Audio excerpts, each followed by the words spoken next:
que se acabe, me vale que se acabe. Hey, ve cerrándole al agua, carnal. Le voy a cerrar porque el agua yo quiero cuidar. Estamos a tiempo. Cada gota importa. Gobierno de Mexicali.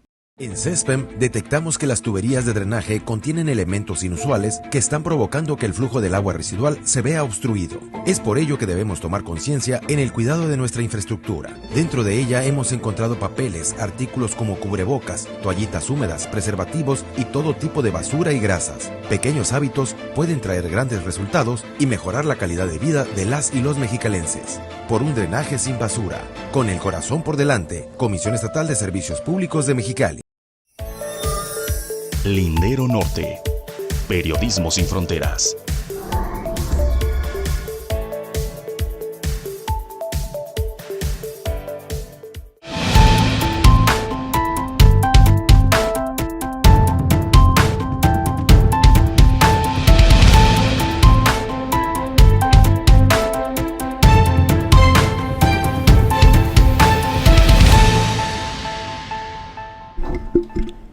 Hola, ¿qué tal? Muy buenas tardes, bienvenido a La Era de los Eras, esta producción que hacemos de Lindero Norte, que es el que pues genera todo el contenido informativo, y la producción la hacemos desde Casa Créala, que siempre agradecemos a estos jóvenes entusiastas, profesionales, y que bueno, han apoyado en la parte técnica para realizar este momento de La Era de los Eras, que es un momento de análisis de la información que usted ya puede leer en linderonorte.com y que para nosotros pues es el punto de partida informativo, y los invitamos a que pues nos sigan en las redes sociales de Lindero Norte y por supuesto en la página linderonorte.com. Los miércoles, ya sabe, el análisis con Antonio Eras y Rodolfo García, y los lunes siempre con nosotros Jesús Cervantes. ¿Cómo estás, Jesús? Hey, ¿qué tal? Muy bien, buenas tardes. Llegando así de safe. Barrida. ¿Cómo estás, Antonio? Bien, Jorge, con mucho gusto. Saludo a ti y a Jesús. ¿Cómo estás, Jesús? Muy bien, ¿cómo te fue en el Chilango? No, pues muy bien. Siempre la Ciudad de México es placentera. Nos trajiste unas gorditas. Híjole, me las tuve que comer. Unos tlacoyos, por lo menos. Sí, pues bueno, 3 temas para presentarlos. Ya usted ya los puede leer en linderonorte.com, y precisamente en Lindero les adelantábamos en exclusiva antes de que se votara en la Comisión del Congreso del Estado esta propuesta por parte del gobierno de Baja California para modificar la ley de ingresos con incrementos a las tarifas de agua y también al llamado impuesto sobre nómina, y también incrementar el costo de los escoltas que traen empresarios específicamente. Jesús, ya se concretó en la Comisión de Hacienda, falta el pleno, sería antes de noviembre, tendría que ser, porque para que entre en vigor a partir del 1 las nuevas tarifas. ¿Cómo ves el tema? Bueno, hay mucho malestar en el tema del agua, por supuesto, y la gente creo que está de acuerdo con lo de las escoltas. Fue hasta lo que yo he platicado, la gente común y corriente, la gente de a pie, están de acuerdo, pero hay mucha incertidumbre, ¿no? En cuanto al impuesto sobre nómina, yo recuerdo que casi todos los gobiernos que entran le aumentan, ¿no? Al impuesto sobre nómina. Eso que le buscan monotear, ¿no? Sí, es como la manera más fácil y cautiva para agarrar, para incrementar las arcas. Creo que ya no se debería de incrementar más. Yo no estoy de acuerdo, ni tampoco con el aumento del agua por ser justamente uno de los elementos de los cuales más carecemos aquí, ¿no? Yo quisiera saber cómo lo van a estar recibiendo también en otros ayuntamientos, ¿no? Donde justamente su problemática es la del agua. Nosotros aquí en Mexicali tenemos la suerte de estar cerca del río, ¿no? Y bueno, y no tener esos problemas de agua, pero hay mucha incertidumbre. La gente no tiene la certeza todavía de cómo van a ser estos descuentos. Antonio, vimos, pues bueno, en falta de discusión y debate del tema en la Comisión de Hacienda. Prácticamente la oposición no se presentó, salvo el Partido de Acción Nacional, que la votó en contra, y pues bueno, pasó sin un análisis a profundidad, aunque sí hubo un planteamiento de la Secretaría de de Hacienda sobre este incremento, exentando las personas mayores. Los adultos mayores, pero el consumo menor a 15 metros cúbicos. Que ese dictamen ya venía así, si no es que hay un grupo de diputadas de Morena se da cuenta, pero sí nos iban a madrugar. ¿Cómo lo ves, Antonio? Bueno, antes de llegar a la presión, saludos allá a Tijuana, en línea Tijuana ABC, donde nos ven. También a Valentina Fabián, saludos desde Tijuana. Cecilia Cañas, aquí en Mexicali. Pero ahí no hay segunda sin primera. Y es que el gran problema es que la socialización de este asunto debió ser por parte del gobierno de Marina del Pilar Ávila Olmeda, no del Congreso del Estado, para empezar. Sí. O sea, entendemos que hay una responsabilidad por parte de la Secretaría General de Gobierno, de la Consejería Jurídica, no sé, de la presencia en las comisiones por parte del gobierno del Estado. Pero no, se le pasó de noche al gobierno, la administración estatal. Y a nosotros también. Y por ende lo vemos hasta que llega a la comisión. O sea, ese es un grave problema. 2, se está violentando la ley de ingresos de 2022, porque no puedes incrementar o no puedes incrementar un impuesto ni modificarlo a menos que modifique la ley de ingresos. Que eso es lo básico, es otra vez el ABC. Y esto tiene mucho que ver la Consejería Jurídica, Jorge, porque hay un desconocimiento total de toda esa relación que se da entre la administración pública estatal, o sea, el Ejecutivo, con el Legislativo. ¿Por qué? Porque tendría que verse si va a funcionar a partir de noviembre, se tiene que modificar la ley de ingresos para empezar, ¿no? El tercero es que es un derecho fundamental el agua, y en ese sentido, es un bien de la naturaleza que es finito, y que la administración pública sostiene con justa razón de que está allí, pero se tiene que entubar y tiene que pasar todo ese tipo de cosas. Yo creo que confunde la administración estatal el incremento, que tendría que ver, sí, con cuestiones del impacto al impuesto sobre nómina, y también tiene que ver con los costos del servicio del agua. En el caso de los escoltas, en materia de seguridad, como retuercen mucho una justificación de incremento por una cuestión de seguridad. Pero al diablo ya con las escoltas, o sea, que los empresarios contraten a la iniciativa privada, que también tienen este tipo de cuestiones, todo lo que son los cuerpos privados de seguridad, que contraten a sus escoltas, o como se hizo en Nuevo León, que preparen equipos específicos para que los protejan. ¿De la Fuerza Civil? No, o sea, finalmente, en el caso de Nuevo León, acuérdense que vinieron gente israelitas para combatir el secuestro que se dio. Del Mossad. Sí, se dio en los 90. Y entonces les cuesta a ellos, ¿por qué? Porque es su seguridad. A ver, si tenemos nosotros un déficit de policías, ¿por qué diablos los metemos para que sean escoltas de los servidores públicos y de la iniciativa privada? O sea, no, yo creo que ahí tendría que hacerse de lado, y que los propios empresarios, que son muy quisquillosos, pues que creen sus cuerpos de seguridad o que contraten. Muchos de ellos son empresarios de seguridad privada, Jorge. Muchos de ellos, los que están en Coparmex, ellos tienen empresas de seguridad privada. Entonces, en ese sentido, yo lo veo un poquito, o no un poquito, mucho enredado, muy enredoso, que va a tener problemas muy graves. Y esto tendrá que ver con una mejor planeación de la hacienda pública.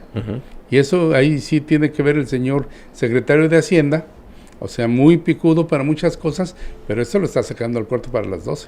Sí, y a quienes ya les habían avisado era el sector empresarial, así fue como yo me enteré, que les hizo mucho ruido con una reunión que tuvo Kurt Honnold con ellos, especialmente Tijuana y Ensenada. Los mexicalenses sí los chamaqueó, bueno, o al menos no los incluyó, pero en ese análisis que le presentó era sobre este impuesto sobre nómina y las tarifas de agua, lo cual obviamente no estaban de acuerdo, pero dijeron que pues no hicieron ruido, lo cual el que cae otorga. El que cae otorga, y como dice Antonio, yo creo que quisieron mezclar estos tres puntos en un dictamen como para generar una balanza de percepción en la ciudadanía, porque obviamente todos estaríamos a favor de que al empresario le cobren más, Claro. pero nos dimos cuenta que les cobraban la mitad.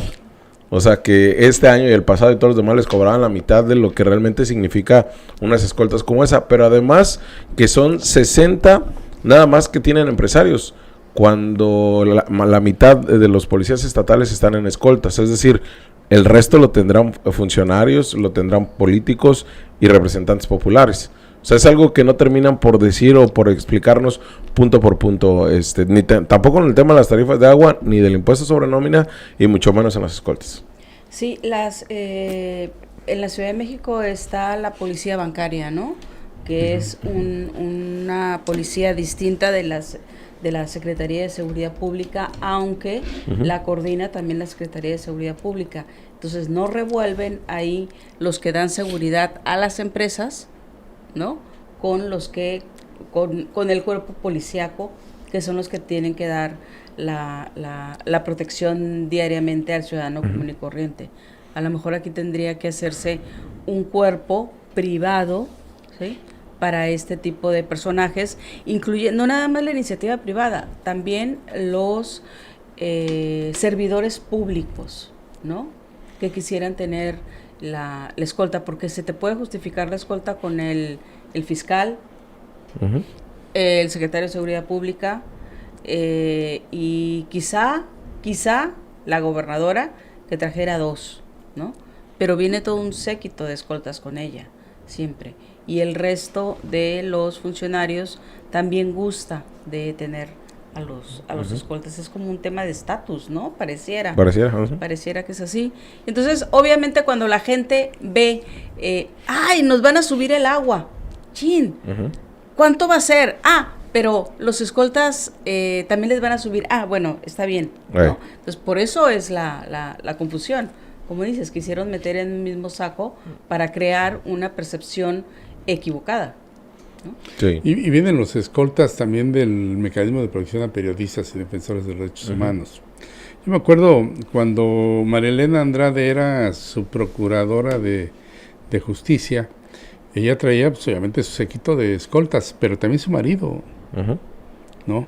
Entonces tenemos, el Estado tendría que estar protegiendo a familiares, a servidores públicos y familiares. Y el problema no es ese, el problema es de que en Tijuana sí existe la policía comercial, donde ellos pueden aspirar y acudir a esto. ¿Por qué? Porque es una manera de subvencionar del Estado a los empresarios en su seguridad. ¿Por qué? Porque están capacitados, porque tienen vehículos y porque tienen armas y los permisos para armas. Es decir, papita, ¿no? O sea, los empresarios de nueva cuenta, pues nada más critican, pero ellos son beneficiarios de todo ese tipo de cosas. Sí, ya veremos qué sucede, porque también se espera que se presenten adendas por parte de diputados para incluir a sectores vulnerables dentro de estos exenciones de incremento de tarifa.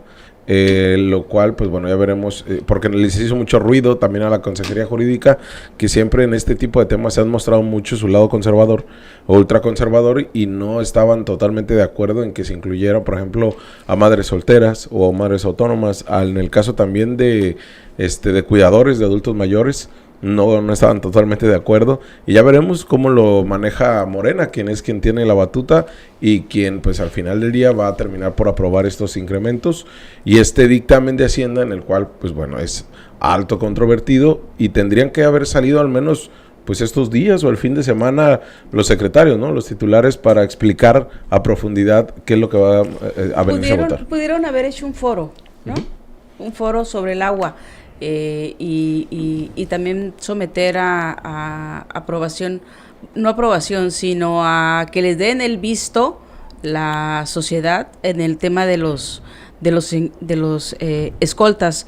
¿Por qué? Porque como bien lo dice Toño, en la Constitución está el derecho humano al agua, ¿no? Entonces, no se trata de que nada más a las personas mayores, los adultos mayores, les des esta exención de pago. Como bien dicen, a las personas vulnerables, y que tengan que pagar quienes tengan que hacerlo, ¿no? Yo incluso entré en una discusión ahí en mi casa, en su casa, donde me decían, no, pero es que Bonilla hizo más, ¿verdad? Porque Bonilla sí le cobró a los empresarios. Digo, no, está bien. Algunos sí eran ciertos, pero los cálculos estaban mal planteados. Exacto. Hubo un abuso y ahora resulta que este gobierno tiene que andar pagando, regresando lo que, ¿no? Y además ya no tenemos, incluso no sabemos dónde anda el señor Manuel Gómez, ¿eh? El de Fisamex. Ajá, el de Fisamex. No sabemos dónde anda para cobrarle ese dinero, pero o sea, la gente ya está hablando de, entonces Bonilla era bueno porque le cobraba el agua a los empresarios, y Marina es mala porque nos va a cobrar el agua a todos nosotros. O sea, tampoco es así, tampoco es en blanco y negro, porque hay una mala información. Claro. ¿No? Sí, sin duda. Daniela Costa, saludos. Miren, hay un problema muy grave que no has sabido ver, si no abres los ojos no ves. El gobierno de Marina del Pilar, y digo el gobierno porque la secretaria de la Honestidad y de la Función Pública pues ni mira, ni ve, ni nada, ¿no? Pero el contrato de Fisamex era un contrato de auditoría, no de cobranza. Ni de cortar el servicio. Ni por supuesto. Ni tarifas. Porque tú no puedes delegar una responsabilidad que tienes como en servicio público, o sea, no puedes. Pero bueno, finalmente, de todo ese tipo de cosas, ni por acá está por enterada Rosina del Villar, que esa facultad no la puedes delegar. Por lo tanto, todo lo de Fisamex tendría que echarse para atrás. Y si bien es cierto, había empresarios que incumplían el pago, pero incumplían el pago por la conexión del servicio, que eso se hizo ya con... no sé si con Kiko Vega o con el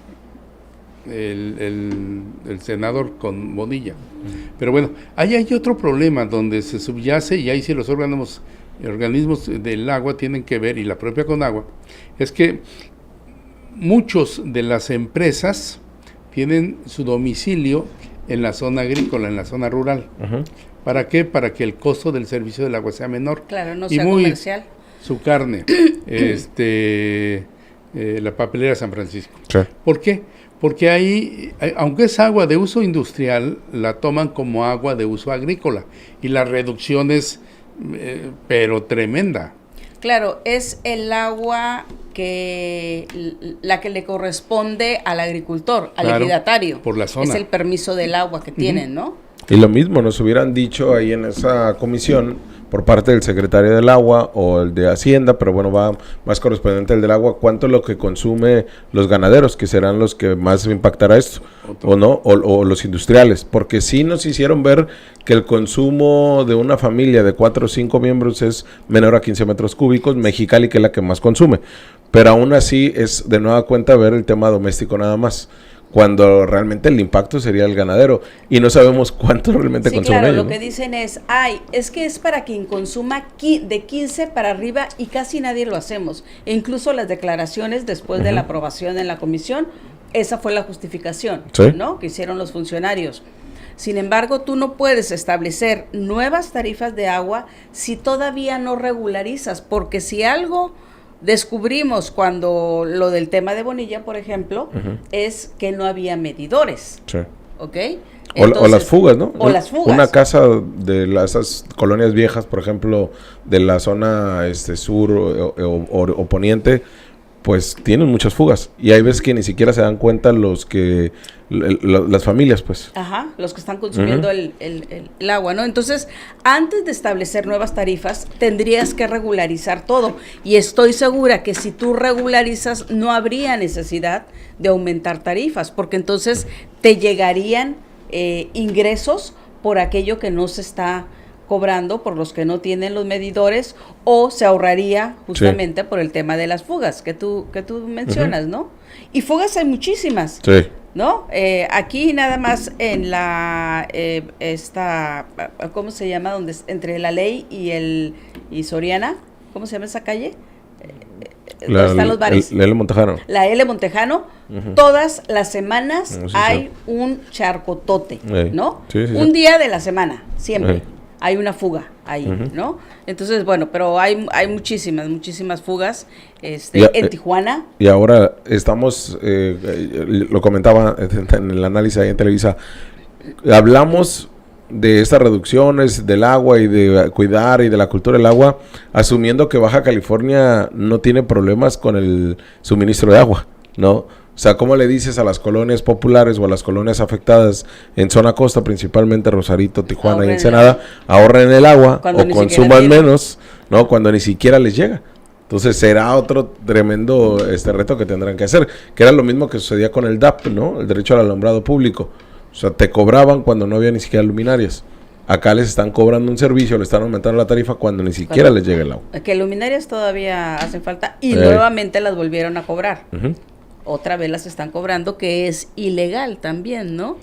También me quedé pensando en esa parte de los beneficios que tendrían o que se está planteando que tuviéramos los adultos mayores, las madres solteras, todos esos grupos vulnerables.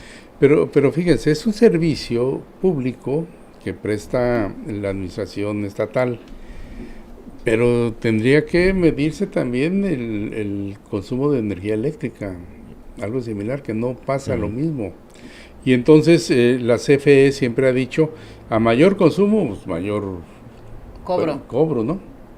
Y entonces en este caso, bueno, habrá que ver ya un análisis real también de los especialistas, los científicos, que nos digan qué es lo que están planteando, pero reitero, el gobierno del estado se quedó mudo y le dejaron toda la bronca a las diputadas, que tuvieron que salir en pro y en contra para hablar de este incremento a las tarifas del agua.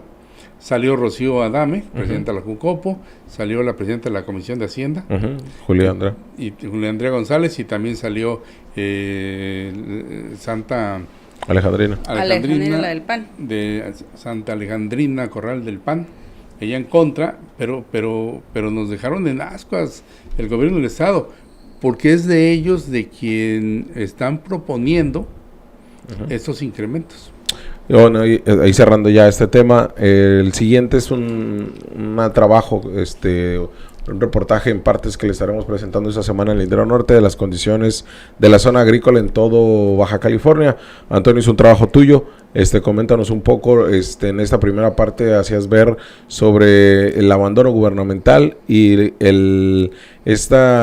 ¿cómo le llaman? El espectacular venta y renta de terreno, ¿no? Sí, el rentismo.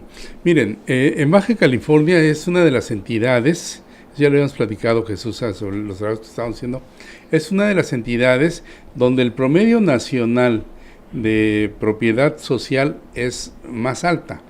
La propiedad social son los ejidos, o sea, los propietarios de los ejidos son los ejidatarios, ¿no? Los dueños de la tierra. En términos nominales, así sería. Sin embargo, 7 de cada 10 hectáreas o propietarios de los ejidos ya se pasaron de la propiedad social a la propiedad privada y no se ha concretado. Pero, sin embargo, no se ha concretado porque no se han realizado las reuniones del comisario ejidal con las autoridades de la reforma agraria. De agraria, bueno, ¿no? La reforma, bueno, lo que es la reforma agraria, lo que es la Procuraduría Agraria, lo que es el Registro Agrario Nacional. Pero bueno, y el gran problema es que, de acuerdo a José Zavala Álvarez, investigador del COLEF, existe una espectacular venta y renta de terrenos en el agro baja californiano, que está alrededor del 86% ya está en manos de particulares, que vendieron compraron o están rentando.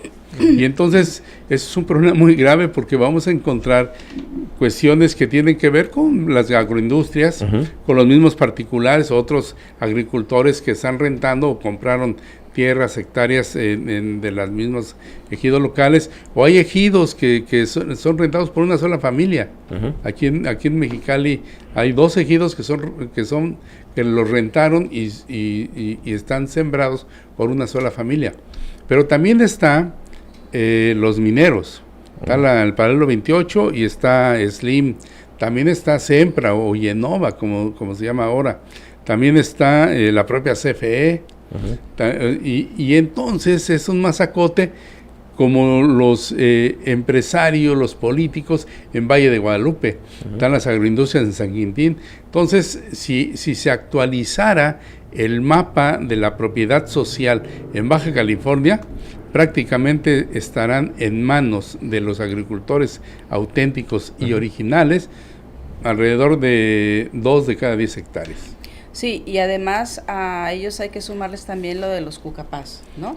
Los indígenas. Los indígenas, que tienen una gran extensión de tierras que les dieron, y cómo han ido poco a poco deshaciéndose de sus títulos de propiedad, ¿no?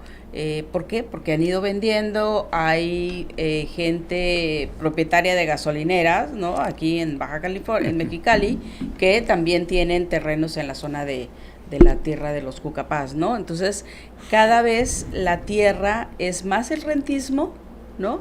Y esto, bueno, pues para recordar un poquito, empezó por ahí del 92, cuando se hace la reforma por parte de Carlos Salinas de Gortari, y entonces los ejidatarios de Baja California, que eran los que tenían 20 hectáreas, comparados con el interior del país, que tenían 5 o 10, eran los grandes beneficiados, ¿no? Porque tenías 20 hectáreas. Bueno, pues aquí es donde llegaron todas las agroindustrias, justamente a rentarle a estas personas, y entonces en lugar de producir lo que tendríamos que estar consumiendo nosotros y estárselo comprando a los ejidatarios y hacer un círculo virtuoso, ¿no? Ellos terminan rentándole la tierra a la agroindustrial, quien exporta, y nosotros tenemos que recomprar luego lo que ellos exportan, ¿no? Mucho más caro. Es como el algodón o como la mezclilla, ¿no? El algodón se produce aquí, pero vamos y compramos el Levi's allá al otro lado, ¿no? ¿Por qué? Porque también hay este tema de la venta, ¿no? Entonces, creo que no hay un padrón confiable, porque además, junto con la hectárea, va el permiso del agua, otra vez, ¿no? Y entonces, la industria es donde se dan esos temas que acaba de mencionar ahorita Antonio, que les están cobrando tarifas agrícolas en lugar de tarifas industriales. ¿Por qué? Porque rentas la hectárea, pero la rentas con todo el permiso. Sí, el derecho, ¿no? Sí, y entonces no hay un padrón que sea confiable, ¿no? Sí. Antonio, mañana, ¿de qué será la otra parte del trabajo? Hay un tema, antes de eso, el gobierno de México, para la Secretaría de Desarrollo Rural y no sé qué, ellos dicen que está bien, que renten, que la renten, ¿no? Porque pues así se sigue la economía, la gente, el agricultor, el propietario auténtico ya no puede sembrar, pero que lo rente un dinerito al año. Pues un dinerito que no te da más de allá 3,000, 4,000 pesos al mes. Esa es una situación ahí medio especial. Mira, mañana eso del inicio del reportaje se lo planteamos hoy en Lindero Norte. Mañana estaríamos viendo, si les parece, el tema de Valle de Guadalupe, donde ese es un problema, la notificación, conocen ustedes bien el problema. Los propios ejidatarios han notificado y han vendido a empresarios, a políticos, sus tierras. Pero es en términos generales no es el quién a quién, sino cómo están la situación que está dando, que sería en Valle de Guadalupe. Después te hablaríamos de San Quintín, desde las mineras, y terminaríamos o cerraríamos el círculo con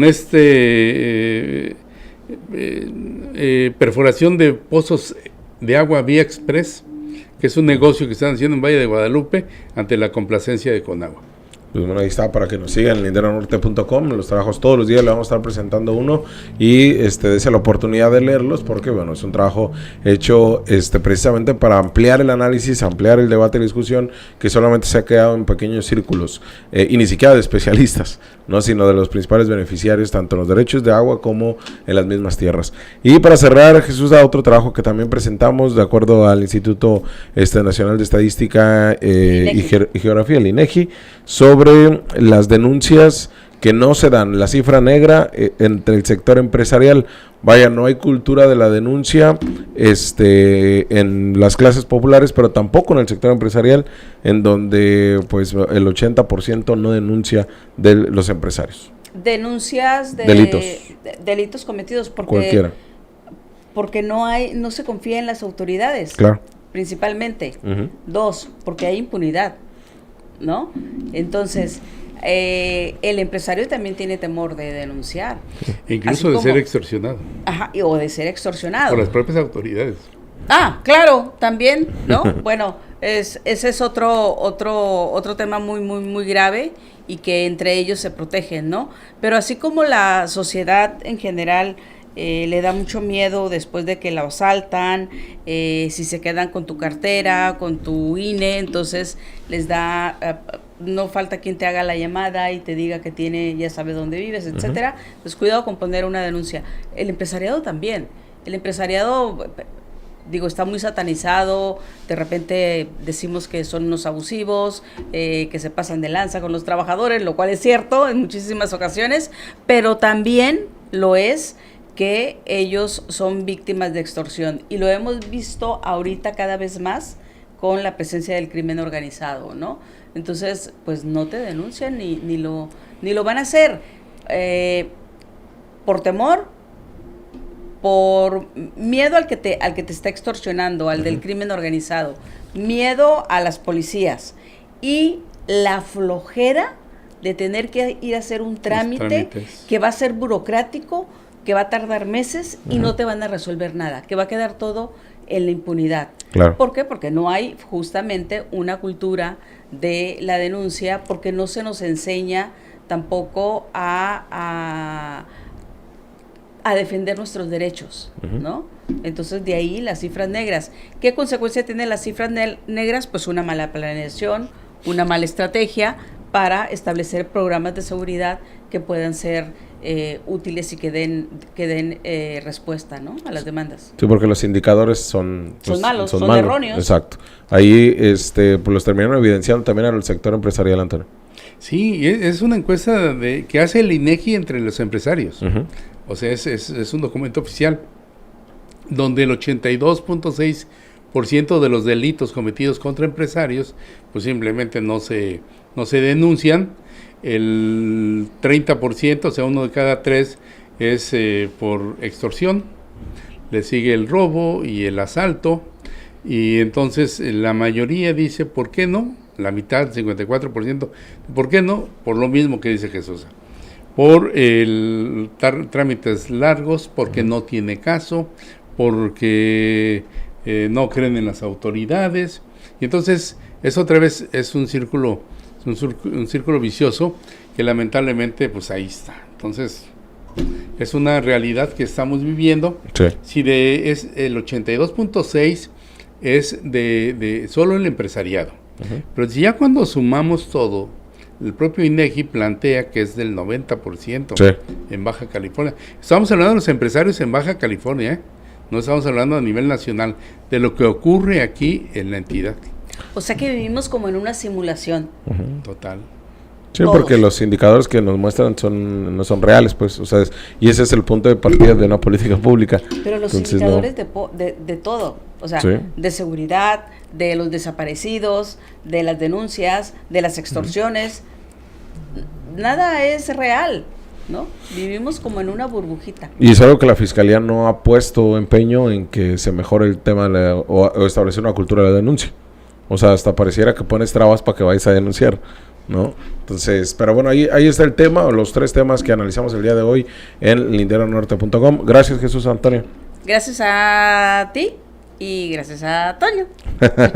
Gracias, se las voy a cambiar. Mañana publicamos lo de San Quintín. Okay. Como 2 empresas son prácticamente las dueñas de todas las frutillas y de los de vegetales. todo lo que comemos. Y que además, bueno, que comemos ya cuando vamos al Ya otro con lado taxis. y lo traemos, ¿no? Con taxi. Ya con taxis. Pero sí, está más entretenido. Y luego vemos lo de Valle de Guadalupe. pero sí. Perfecto. Pues bueno, ahí está, y síganos en linderonorte.com y por supuesto agradeciendo a Casa Créala y todo este trabajo periodístico que hacemos. Y a los de Tijuana. Ah, sí, también, en línea de Tijuana. También, en línea BC, Alan Casillas de la Ciudad de México, saludos. Y el miércoles a las 5 de la tarde con el maestro Rodolfo García. Venga, buena tarde. Buenas tardes, bye bye.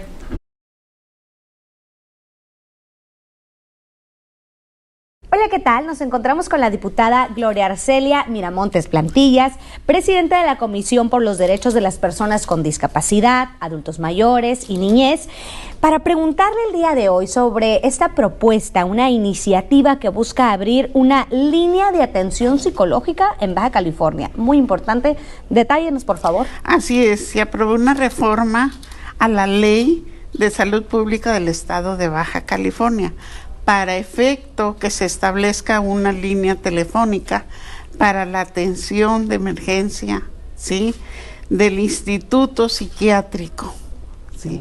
Esa es la preocupación que ahora con la pandemia, claro, realmente en el distrito que me corresponde, hice el recorrido, y sí, me decían que hoy con la pandemia, anteriormente era el 5% de subsidio, y a hoy, sí, son el 30%. Entonces, es la preocupación. Por eso me concreté a presentar esta iniciativa. Excelente. Sabemos que el Instituto de Psiquiatría pues tiene muchísimos años funcionando, pero ¿por qué es necesario abrir esta línea de atención? ¿Va a ser más efectiva tal vez la atención o qué va a comprender? Así es, más efectiva. Cualquier persona que necesite de estos servicios en cualquier teléfono puede ser atendida al 075, y además estoy muy contenta porque el Ejecutivo abrazó esta iniciativa. Qué bien. Sí, y es muy bueno porque así hay una línea del 075 que es la línea de la vida.